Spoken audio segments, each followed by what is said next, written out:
Long ago, in a small village in the eastern part of Nigeria, there was a girl named Chiamaka. She was only 8 years old, full of life, and her laughter used to brighten everyone's day. But something changed.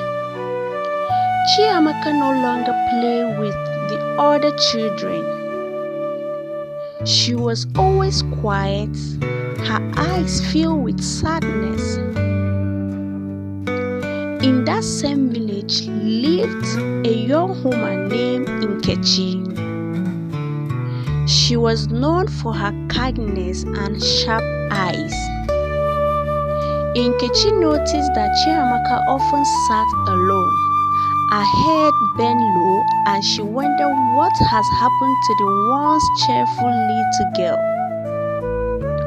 One day, Nkechi saw Chiamaka walking home from the river. Her shoulders were scrunched and she wore a sad expression. When Chiamaka entered her house, her uncle Jide called her. "Chiamaka, come here," he said with a stern voice. Nkechi watched from her window as Chiamaka hesitated before stepping inside. Hours later, Nkechi saw Chiamaka slip out of the house and sit by the backyard, clutching her nails. She was crying slowly. Nkechi walked over to her. "Chiamaka, what is wrong?" Nkechi asked gently. The little girl looked up at her with fear in her eyes and whispered, "It is paining me." Nkechi was confused. "What is paining you?" she asked. But Chiamaka shook her head and ran back into the house. Nkechi began to notice more strange things. She saw Chiamaka frightened whenever her uncle came close to her.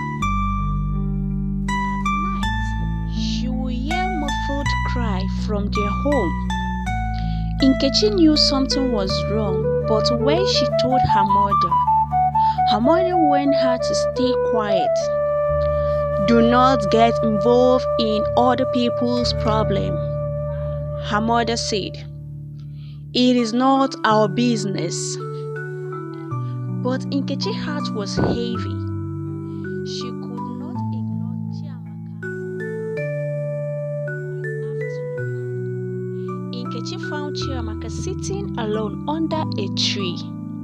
She knelt beside her and said, "Chiamaka, I am your sister. You can tell me anything." This time, tears rolled down Chiamaka's face as she whispered, "Uncle Jide hurt me. He touched me, and I don't like it.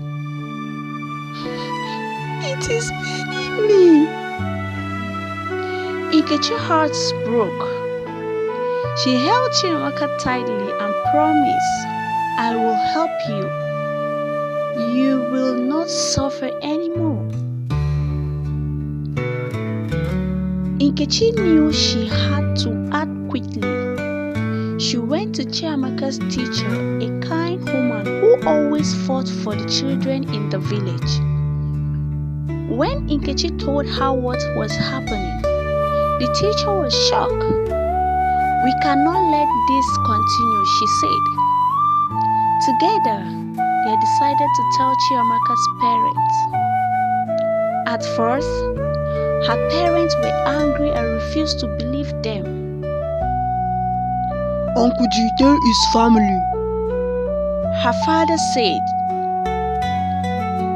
"He will never do such a thing." But the teacher was determined. She asked Chiamaka to speak. The little girl trembled, told her parents everything. Her mother wept loudly, holding Chiamaka in her arms. Her mother cried. The village elders were called, and Uncle Jide was brought before them. When the truth was revealed, the elders banished him from the village, and he was taken to the authorities to face justice. Chiamaka's parents promised to protect her and never let anyone harm her again. They took her to a wise woman in the village who helped Chiamaka begin to heal. Chiamaka's smile returned. She began to play with the other children again. Nkechi visited her often, and they would laugh and sing under the same tree where Chiamaka once cried. Nkechi told the story to others in the village, urging them to speak out against evil. "We must protect our children," she said. "Silence only gives strength to those who harm them." This story became a lesson in the village. Never ignore the pain of a child. If you see something wrong, speak up. Just as Nkechi saved Chiamaka, we all have the power to bring light into the darkness. Chiamaka's laughter was heard once more, a reminder that even the deepest wound can heal with love, courage, and the strength to speak out.